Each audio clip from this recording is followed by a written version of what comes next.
bersatu di dalam doa. Damai sejahtera yang melampaui segala akal, itulah yang menyertai hati dan pikiran Bapak Ibu Saudara di dalam Kristus Yesus Tuhan kita. Amin.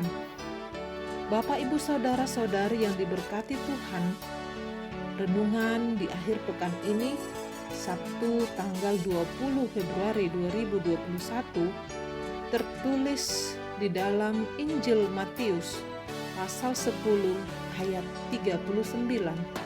Demikian firman Tuhan.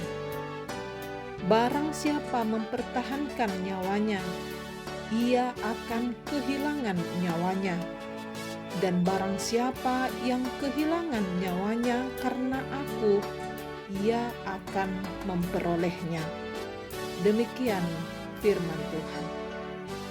Bapak Ibu Saudara yang diberkati Tuhan, sekilas bila hanya membaca ayat ini akan ada perasaan ngeri bahwa kita harus mengorbankan nyawa demi nama Tuhan. Tidak heran mengapa ayat-ayat yang keras seperti ini bila ditelan bulat-bulat akan merugikan diri sendiri dan juga tidak peduli bila akan merugikan orang lain, sebab ini adalah kalimat dari Tuhan. Padahal nyawa yang dimaksud bukan hanya berhubungan soal kematian atau hidup, melainkan soal kehidupan. Dan kehidupan yang dimaksud menunjuk kepada berbagai kesenangan yang menggerakkan seseorang menjalani kehidupan ini. Kehidupan yang dijalani dengan kesenangan inilah yang dimaksud di ayat ini. Bahwa barang siapa mempertahankan kesenangan di dalam hidup ini, maka dia akan kehilangan kehidupan ini. Melainkan barang siapa yang berani kehilangan kesenangan dari dunia ini karena Tuhan, maka ia akan memperoleh kehidupan ini. Bapak Ibu Saudara yang diberkati Tuhan, lebih jauh lagi, Tuhan Yesus tidak mengatakan bahwa hidup atau nyawa seseorang itu tidak bernilai, sehingga tidak perlu diperjuangkan atau dipertahankan. Justru Tuhan Yesus hendak menegaskan bahwa hidup dan nyawa ini bagi Tuhan begitu bernilai, bahkan diperjuangkan di dalam nama Tuhan, maka akan memperolehnya kembali. Maksudnya, nyawa memang sangat penting untuk dipertahankan dan diperjuangkan, namun bukan dengan cara-cara yang merugikan iman, merugikan jati diri kekristenan, merugikan dengan cara melakukan yang tidak benar sebagai pengikut Kristus.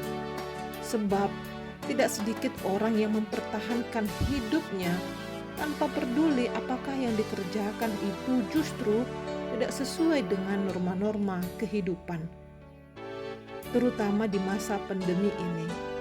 Benar bahwa krisis ekonomi 2 kali lipat mengalami dampak daripada krisis kesehatan.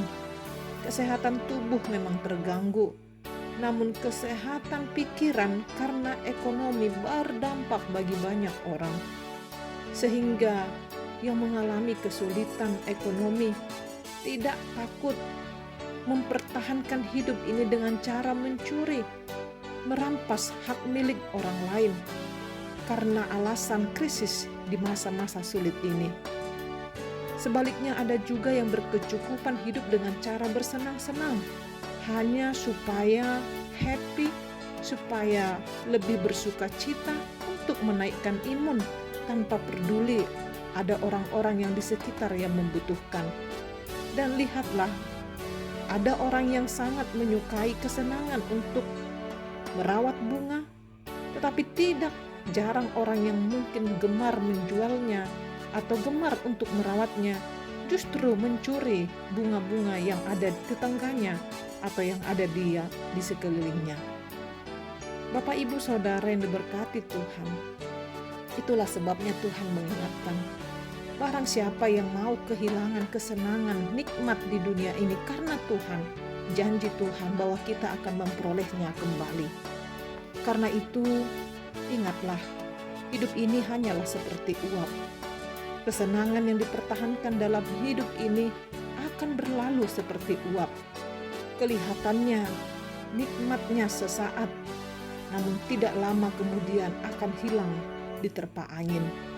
Namun tidak demikian bila mempertahankan hidup ini dengan penuh pengorbanan, penuh berserah diri kepada Tuhan, penuh kepercayaan dalam tuntunan Tuhan. Maka mari memperjuangkan hidup ini, hidup yang bernilai, mempertahankan hidup yang bernilai di dalam Tuhan. Maka ketika kita kehilangan kesenangan di dunia ini di dalam nama Tuhan, maka kita akan memperolehnya kembali. Amin. Marilah kita berdoa. Tuhan Allah Bapa pencipta langit dan bumi ini, Engkau Tuhan yang menciptakan kehidupan kami, mengingatkan kami untuk melepaskan nikmat kesenangan yang ditawarkan oleh dunia ini. Karena ketika kami mempertahankannya, kami akan kehilangan kehidupan kami yang sesungguhnya. Bapa di dalam Tuhan Yesus Kristus, ajar kami Tuhan untuk berserah dan melupakan apa yang di belakang kami, sehingga kami hanya boleh mengejar hidup di dalam Tuhan agar kami berolehnya kembali. Tuhan di dalam Kristus Yesus, kami serahkan semua pekerjaan kami dalam 1 minggu ini Tuhan. Kami tahu pekerjaan kami jauh dari sempurna. Kami tahu Tuhan banyak melukai orang-orang di sekitar kami tanpa kami sengaja, maupun karena kelemahan daging dan tubuh kami. Ampuni kami Tuhan. Kiranya Engkau yang memberkati segala pekerjaan tangan dan pikiran kami. Jadikan kami Tuhan menjadi berkat Tuhan bagi orang banyak. Dan izinkan kami Tuhan menerima anugerah keselamatan yang sudah tersedia bagi kami. Terpujilah Engkau Tuhan. Ibadah seluruh jemaat Tuhan esok hari kami mohon Engkau kuduskan kami Tuhan di dalam persekutuan orang percaya, baik di gereja maupun di rumah kami masing-masing. Biarlah juga Tuhan yang memberkati semua persiapan pelayan Tuhan yang sedang mempersiapkan dirinya memberikan yang terbaik sebagai hamba Tuhan. Engkau urapi mereka Tuhan sebagai hamba-hamba yang penuh dengan karunia Roh Kudus. Di dalam nama anak-Mu Tuhan Yesus Kristus kami sudah berdoa dan bersyukur kepadamu Tuhan. Amin. Bapak Ibu Saudara yang diberkati Tuhan, selamat berakhir pekan bagi kita untuk hari ini. Selamat mempersiapkan diri juga untuk mengikuti persekutuan di rumah Tuhan esok hari. Tuhan Yesus selalu menyertai kita. Shalom.